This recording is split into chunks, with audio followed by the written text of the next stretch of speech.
Bé, doncs, gràcies a les persones que heu vingut aquest dematí. No podíem deixar com a CUP de fer una roda de premsa relacionada amb l'educació i sobretot amb l'educació de la nostra ciutat i tot el que suposa en aquest període d'inici de curs de tan inesperat i de manera tan excepcional com el que afrontarem. Sabem i som conscients que a nivell de competències educatives, a nivell d'Ajuntament, són petites, però creiem que això no treu responsabilitat a que hi hagi d'haver una proactivitat per part de la regidoria d'Educació a l'hora d'intentar donar un suport en els nostres centres educatius, tant de primària com de secundària, i com tots els centres on s'ofereixi formació, a l'hora de com afrontem aquest nou curs. I ho afrontem dient al senyor Requesens que li critiquem el fet de que no hi sigui, perquè realment de cara als altres grups municipals podem dir que el senyor Requesens no hi és o no ha començat el curs escolar, i ho diem perquè a nivell d'informació no tenim cap mena informació nul·la de com l'Ajuntament pot estar gestionant amb els seus centres educatius de primària i secundària i d'altres centres competències municipals aquest inici de curs. No veiem, o no, almenys tampoc no se'ns ha informat de si realment tenim un ajuntament i en aquest cas una regidoria proactiva a l'hora de donar suport en aquests centres, perquè realment com a CUP tenim dos fonaments que creiem que hem de defensar de manera ferma, que és la CUP també vol que hi hagi presencialitat a les escoles, vol garantir la continuïtat d'un curs escolar, entenent que els alumnes, els nens i nenes, la canalla, el jovent o qualsevol tipus de persona, les relacions socials, la socialització com a persones que som és necessària i els centres escolars compleixen aquesta característica. A més, la presencialitat per nosaltres és essencial com a CUP perquè garanteix que no hi hagi desigualtat entre les diferents famílies, tal com vam veure en el confinament, però també defensem que aquesta presencialitat, tant pels alumnes com pels professors, s'ha de fer amb garanties.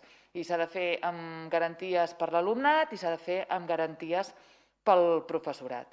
Què volem dir això? Que nosaltres com a CUP insistim en què s'ha de baixar el ràtio al màxim, és a dir, amb 20 alumnes per aula, però què vol dir això? Això s'ha de fer de manera que es pugui fer i s'han de donar més docents als centres, que avui en dia no tenim cap mena d'explicació.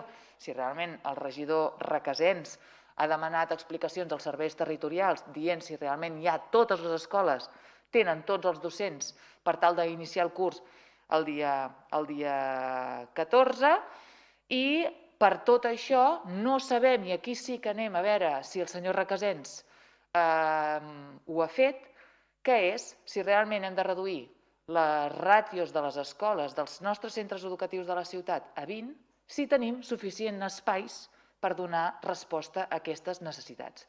I és aquí sí on cau la competència del regidor. És a dir, tenim edificis municipals, competència de l'Ajuntament, a disposició d'aquests centres?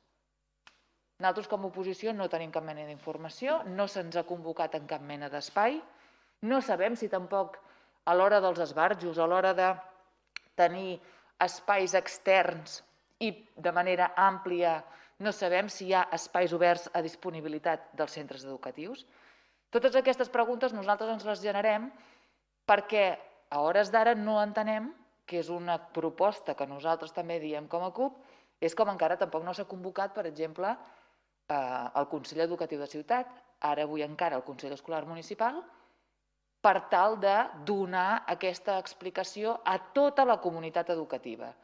I aquí, com a comunitat educativa i com a agents que formem part també de l'Ajuntament, com a oposició, doncs no se'ns ha donat cap mena d'explicació. Un Consell Educatiu de Ciutat que creiem que a partir d'ara, en el mes de setembre, ha de cobrar més sentit que mai, és a dir, ara més que mai hi ha d'haver un treball conjunt de tota la comunitat educativa en tot aquest curs excepcional que iniciem i, per tant, proposem que hi hagi una comissió o un grup de treball de seguiment del curs escolar 2020-2021. Tenim diferents grups de treball en aquest Consell Escolar i, per tant, creiem que un espai més ha de ser aquest, on s'aglutini tots aquells agents educatius que puguin donar resposta o almenys que tinguin preguntes o que tinguin inquietuds a l'entorn d'aquest curs escolar atípic. En aquest Consell Educatiu de Ciutat també creiem que s'han de discutir 3 punts importants que dos dels quals, o fins i tot no, 3 dels quals sí que també podem dir que formen part de la gestió educativa de la ciutat de Reus o a nivell d'Ajuntament. En primer terme, en aquesta comissió de seguiment del Consell Educatiu de Ciutat creiem que s'hauria de discutir el per què avui en dia encara no tenim una ampliació de pressupost municipal a nivell en termes educatius, que creiem que és essencial, és a dir, nosaltres a l'inici de tota la crisi sanitària vam demanar que hi havia d'haver una reestructuració del pressupost i en aquesta reestructuració del pressupost hi ha d'haver un increment substancial en la partida pressupostària a nivell d'educació per fer front a aquestes situacions inesperades que es poden donar a terme i que vaticinem que passaran. I després, un altre punt, què passa amb les escoles bressol de la ciutat, que sí que realment són competència municipal, tampoc no tenim cap mena d'informació. Són espais en què és l'espai més real en tant de contacte físic entre la canalla i els seus educadors i educadores. Sabem que avui sentim unes notícies que el 40% d'escoles bressols a nivell de Catalunya, per una notícia, deixaran d'oferir el seu servei. Aquí s'inclouen sobretot escoles privades.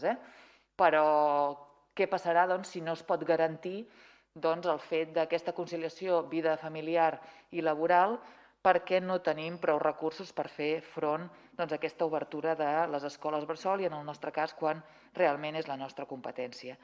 I com a inici de cara a un futur, ja ho hem dit, és un inici d'un canvi de paradigma, un canvi de manera de pensar i que ara també s'està evidenciant, per exemple, en tot el que es genera a l'entorn, no només al nivell docent, sinó tot el que forma part de la gestió educativa en el que ells anomenen, aquell govern anomenaven i potenciaven l'educació 360. És a dir, què passa en les hores no lectives? I un punt que ara es veurà molt afectat és què passarà amb les activitats extraescolars, què passarà, per exemple, amb les jornades de menjador. Moltes vegades hi ha hagut aquest gran dilema en què els menjadors escolars s'han gestionat des de les AFES, s'han gestionat des de diferents institucions. Creiem que ara, a nivell de Reus, és una bona opció per començar a que l'Ajuntament de Reus sigui valent i faci una proposta d'oferir aquest servei de manera directa cap als centres educatius.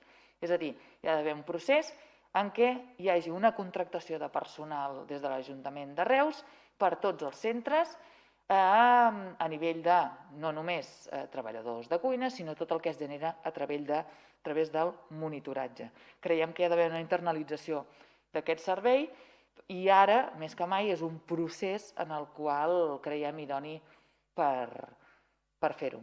Ja que és això, moltes AFES es veuran debilitades i es veuran mancades de com poder oferir aquest servei, sabent que hi ha potser centres que fins i tot no podran donar aquest servei a les famílies. Són 3 propostes molt concretes que creiem que són idònies des de la gestió municipal, malgrat puguem fer la valoració ideològica sabent que la competència educativa depèn molt gran de la Generalitat de Catalunya a nivell de proporcionar docents i a nivell de pressupost. Això ho sabem clar, però això no treu que la regidoria d'Educació de la nostra ciutat hagi de ser proactiva i hagi d'oferir tot el que tingui a les seves mans per donar suport a la comunitat educativa.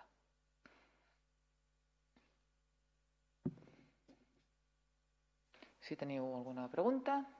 Sí, comentàveu que reclameu que s'ampliï el pressupost d'educació, tenint en compte el que deies al principi, que les competències municipals en educació són més aviat poques. A què creieu que s'ha de destinar aquest pressupost? Comentaves les qüestions que vas... Molt bé. Mira, una qüestió concreta. Avui en dia, per exemple, als centres educatius se'ls ha de proporcionar un material de recurs Covid, que es diu, per exemple, que és tot el que és material EPI, material perquè els docents puguin fer les seves classes de manera garantint les mesures sanitàries. Avui en dia no sabem si aquests equips han arribat als centres educatius.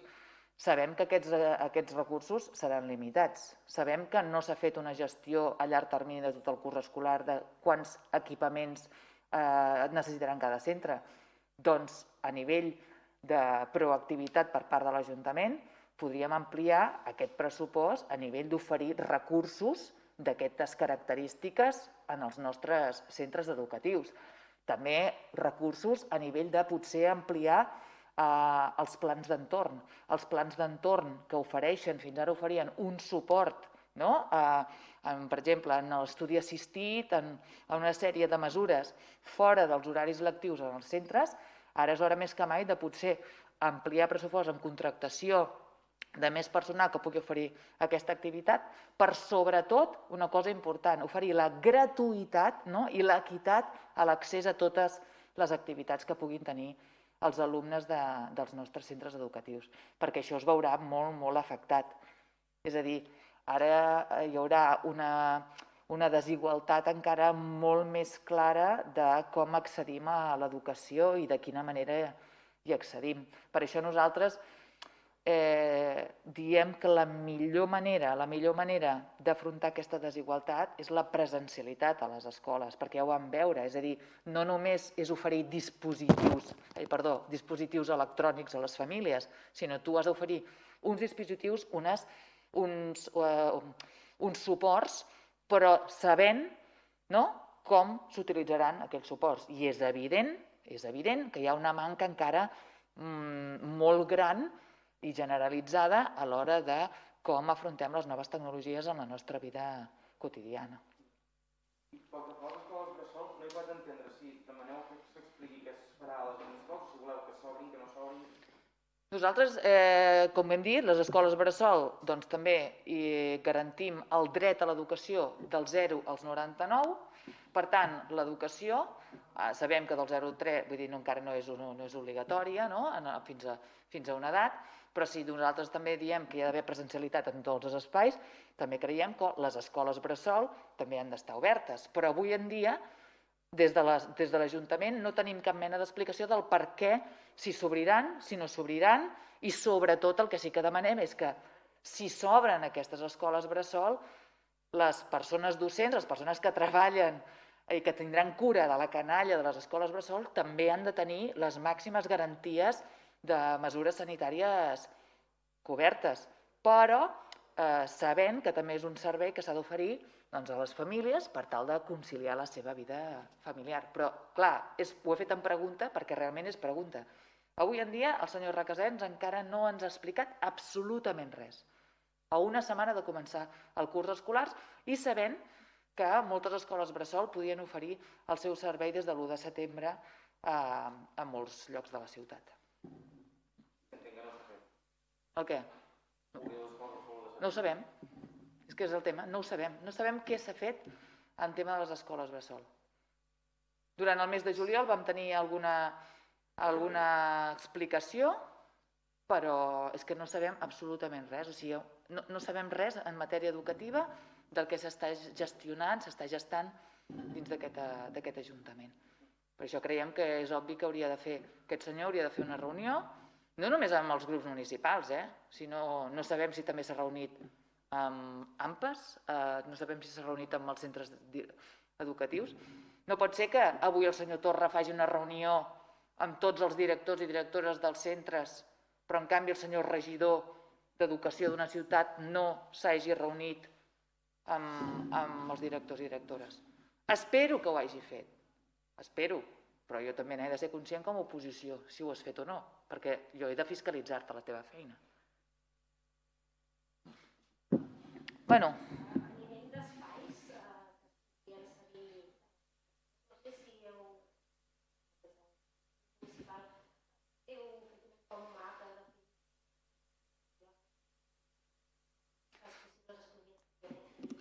d'espais municipals n'hi ha disponibles segur. Per exemple, podem parlar de centres cívics, podem parlar d'espais polivalents, però també t'he de dir que ara per ara formem part de l'oposició i qui ha de fer la feina és el govern, el senyor regidor, amb tot el seu espai de tècnics i tècniques que han de fer la valoració de tot plegat. Espais n'hi ha, perquè nosaltres, per exemple, com a CUP sempre hem reclamat que hi ha molts espais municipals tancats, per exemple, en moltes hores que podrien estar oberts, però sempre hi ha l'explicació d'aquesta falta de pressupost per obrir aquests espais.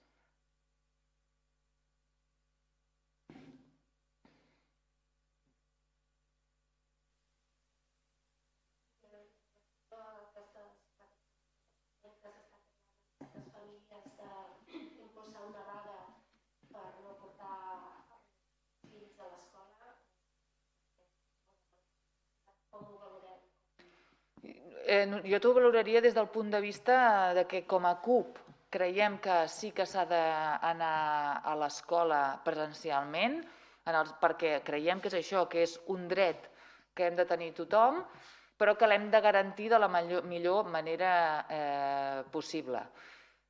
Podem entendre el punt de vista de segons quines famílies, perquè malauradament el que ha fet la mala gestió de les institucions en aquesta pandèmia és generar un estat de por. Per què? Per manca d'informació i per manca de saber gestionar des d'un principi tot el que suposa la socialització a nivell de les famílies, sigui en una escola o sigui en altres espais més grans.